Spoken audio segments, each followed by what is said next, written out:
இந்த பொருளாதார மோகம் நம்மிடத்தில் கூடுவதற்கு காரணங்களில் ஒன்று, அல்லது பேராசை நம்மிடத்தில் அதிகரித்து ஹராமான வழிகளில் நாம் செல்வதற்கு முக்கியமான காரணங்களில் ஒன்று பொருளாதாரம் தொடர்பான ஈமானில் தெளிவின்மை.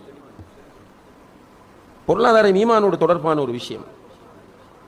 அல்லாஹு தஆலா நாம் நம்முடைய தாயின் வயிற்றில் இருக்கும் போது நமக்கு உயிர் ஊதப்படக்கூடிய அந்த கட்டத்தில் ஒரு மலக்கை அனுப்புகிறார். அந்த மலக்கு நமக்கு உயிரையும் ஊதுகிறார், நமக்குரிய ரிஸ்கையும் எழுதுகிறார். சுப்ஹானல்லாஹ். அப்ப யாராக இருந்தாலும் அவர்களுக்குரிய ரிஸ்க் தாயின் வயிற்றில் இருக்கும் போது எழுதப்பட்டு விடுகிறது.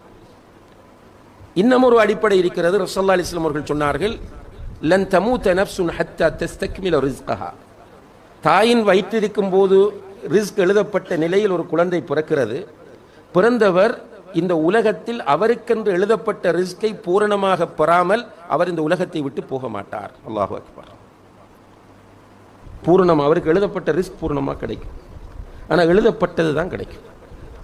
அவர் எவ்வளவுதான் ஓடி ஓடி உழைத்தாலும் அவருக்கென்று தாயினுடைய வயிற்றில் வைத்து எழுதப்பட்ட ரிஸ்க் மட்டும்தான் கிடைக்கும். அன்புள்ள சகோதரிகளே, இன்னும் ஒரு விஷயம் இருக்கிறது. நமக்கு எழுதப்பட்ட ரிஸ்க் நமக்கு கிடைக்கும், நம்ம சும்மா ஊட்ட படுத்தாலும் கிடைக்கும். நல்லா புரியுங்க. அல்லாஹ் குர்ஆனில் நமக்கு ரிஸ்க் தருவதை தன் மீது வாஜிபாக்கி கொண்டான். வமா மின் தாப்பத்தின் ஃபில் அர்தி இல்லா அலல்லாஹி ரிஸ்குஹா.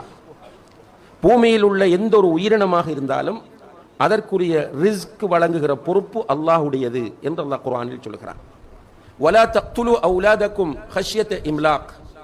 வறுமைக்கு பயந்து உங்களுடைய குழந்தைகளை நீங்கள் கொலை செய்ய வேண்டாம். வறுமைக்கு பயந்து உங்களுடைய குழந்தைகளை நீங்கள் கொலை செய்ய வேண்டாம். நஹ்னு நர்சுகுக்கும் வ இய்யாஹும். உங்களுக்கும் அவர்களுக்கும் நாம் ரிஸ்கை தருவோம் என்று அல்லாஹ் சொல்கிறான்.